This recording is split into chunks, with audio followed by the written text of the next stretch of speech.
Hurricanes are wrapping up a 4-game homestand tonight against the Pittsburgh Penguins. Carolina's won 7 in a row. Martin Necas has scored in all 7. He's got multi-point games in the last 4. He's got 7 multi-point games in 11 already this season. It is insane. EJ Hradek, NHL Network, is joining us here. Also, first shift. This is all very cool. You're a busy man. Thank you very much for giving us a few minutes. Necas is the shiny object, but on Tuesday night, as good as he's been, I think it was the first time we saw something from him that we had never seen before. To be honest, in that he went into superstar mode, where you don't see a lot. As good as Sebastian Aho is, and he's their best player. He doesn't do. He's not. I don't know that he's capable of doing what Necas did Tuesday night, which was physically drag Carolina across the finish line.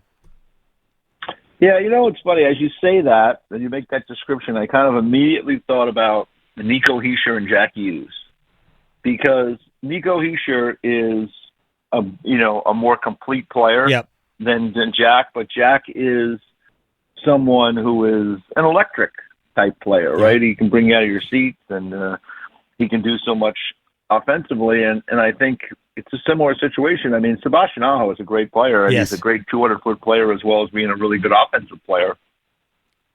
But Martin Necas is someone for the last couple of years, I've seen flashes of it, and so far this year we're seeing a really more consistent flash of it from him. But he's a dynamic player. As I told you before we went on the spot here, some friends of mine who play hockey, and they brought him up. They were like, "Who is that guy in Carolina?" And I had to fill him in. So, yeah, I mean, maybe this is the year that he is going to just really take his game to another level. But he certainly has all the ability and all the talent. And there's a short list for me of guys where I'd say, listen, I'd pay full admission to see this guy play, and he's on it. I mean, he is just that good and that electric of a player. So it's been a great start, and we'll see where it goes from here. But I mean, he's doing the things that I would say, I've always thought he could do more consistently, because he has the ability.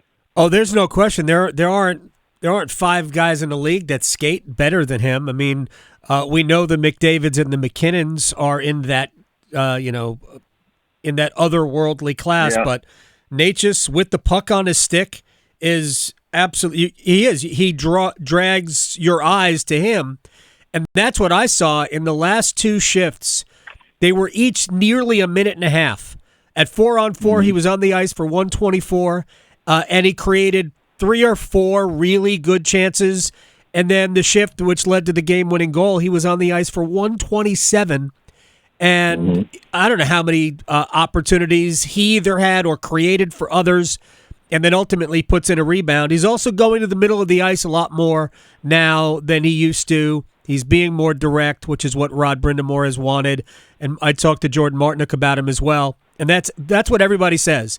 He's just being more direct. We're seeing less unnecessary fanciness from Marty. We're seeing more direct play, simple play. If it's not there, dump the puck in and live to fight another day, is what Rod tells me all the time. But yeah, he's been tremendous. But I mean, he was gassed after that goal. He was doubled over in pain on the bench. A $1.27 and a $1.24, $1.27. Those are long shifts. Yeah. And, but at the end of the day, you talk about those high-end players. I mean, like a Nate McKinnon.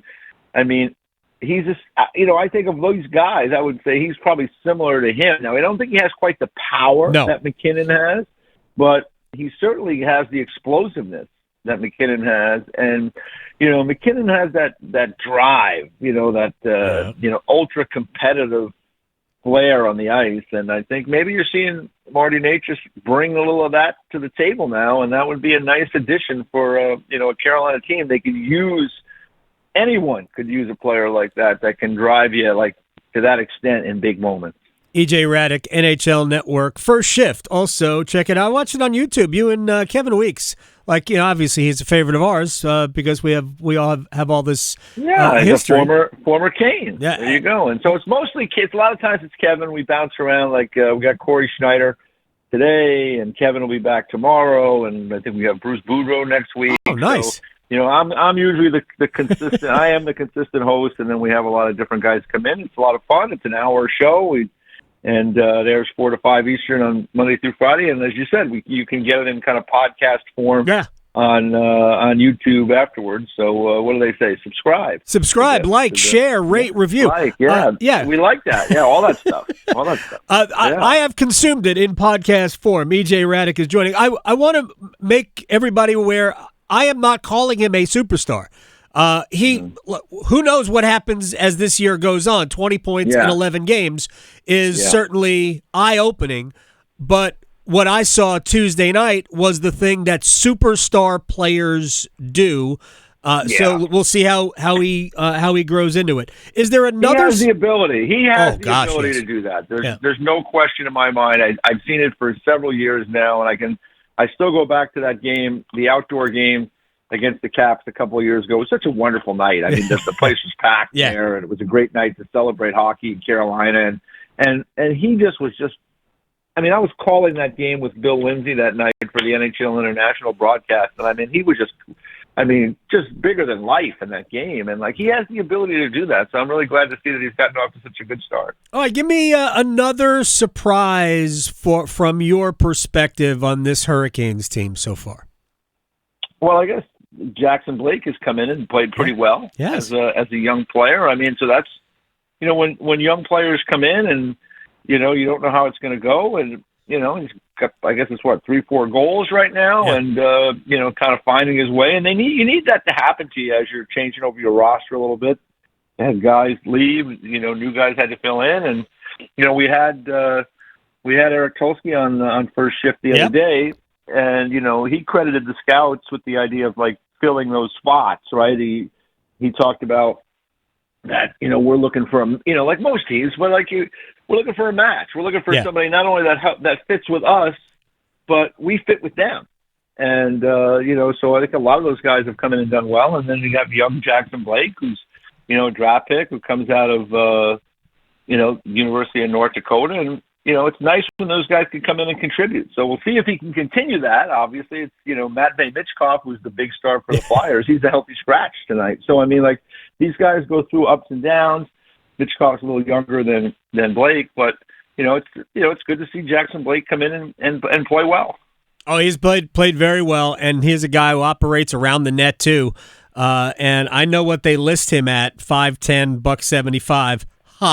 Not really. No. Seth Jarvis is listed at 5'10", $185, and those are not they are not identical bodies at all. EJ Hradek from NHL Network, First Shift. Subscribe to it on YouTube, but watch it, of course, at NHL Network. Do you have a concern about the Carolina Hurricanes through 11 games? Well, I mean, the concern for me is always, is the goaltending going to hold up? Because, Freddie Anderson was really good, but he's injured. Yep. Right? So he's out of the mix. And now it's really heavy on Peter Kochetkov, who I like. I mean, I think at some point he's going to be the guy that's going to have to take that net and be the guy in the big moments. And, we'll see where he's at. I mean, he's sub-900 save percentage right now, but a lot of guys are sub-900 save percentage right now in the league. It's been a tough start in that regard, but he's getting wins, and that's all that matters. I mean, the team is backing him up with wins, and he's making the saves that you have to make to get those wins. So that's the good news. So, but, if you ask me about a concern, we've had these conversations for the last several years. My concern in Carolina is always is the goaltending going to hold up. So we'll see. All right, let me ask you a couple of other things before we let EJ Hradek go.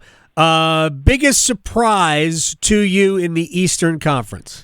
Other than Carolina, of course. Just kidding. But I would say the Capitals. I mean, I circled them as a team to watch this year. I liked the moves they made in the offseason because they took some chances. You go out and you get Pierre-Luc Dubois, and he has not been blowing anybody away so far. But that was a big risk or a risk of sorts because he has a significant contract that didn't work out really for him in LA last year. To acquire that guy, you have to take on the rest of that contract. And, he's still a young guy. He's a big centerman. Yeah. When players are playing well, they're not available. When a good player like Pierre-Luc Dubois is playing well, he's not going to be available by a trade. So they took a chance there, and they brought him in. They got out and got Jacob Chikrin, who I always liked, another guy that from time to time has injury issues, and that's a worry. But, I thought that was another risk worth taking. They brought in Logan Thompson from the Vegas Golden Knights. So they've made some additions to their team. They're still obviously have, Alex Ovechkin and John Carlson as the stalwarts of that group, the older players there. They've sprinkled in some new players. I like Spencer Carberry, has done a nice job in his year plus behind the bench. So I've been impressed. I mean, and Dylan Strome, there's another guy. Yes. He was a high draft pick in Arizona. He went to Chicago. Even Chicago wasn't quite working out. He comes to Washington, and they took a little bit of a chance on him, and he's been a really good player for them. So I think for me, I would say Washington is the other, one of the other surprises really in the East. Yeah, that was a fun game we saw Sunday afternoon here. All right, final thing: biggest disappointment for you in the Eastern Conference? In the East, oh boy, I mean maybe just the fact that Buffalo and Ottawa just continue to flail around and right. Don't really, now it's early. There's 13 games into the season, but I got to see Buffalo over in Prague to start the season against the Devils. I was over there calling the games.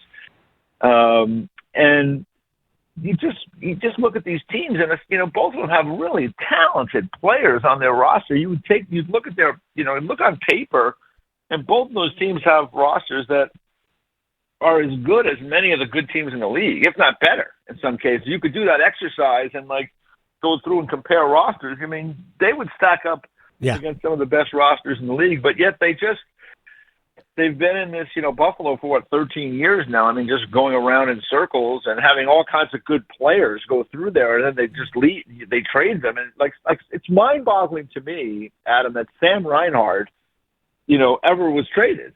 Now, obviously, circumstances are different, right? And he's not the player now that he was then, and he didn't have the support that he had.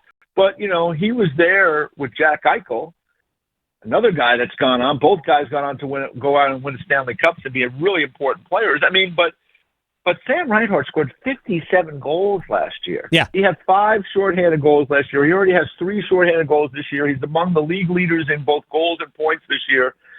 It's kind of a mind-boggling that, these players, it doesn't work in Buffalo, and they leave and they go elsewhere, and they become very successful. But still, when you look at their roster, they got some talented players, and a lot of talented players, and the same with Ottawa. So, when you ask me about a disappointment in the East, I would say it's still a little bit of head scratching that those teams can't be more consistent and haven't started to make a push up the standings. We'll see. It's early. Maybe in these next 10 games, 20 games, they'll really start to emerge. But I haven't seen anything that's telling me that that's going to happen. It looks like the same old for both. One good game, one bad game.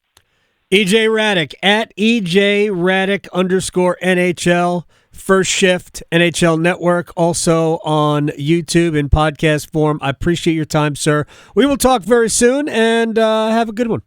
All right, you too, Adam. Always a pleasure.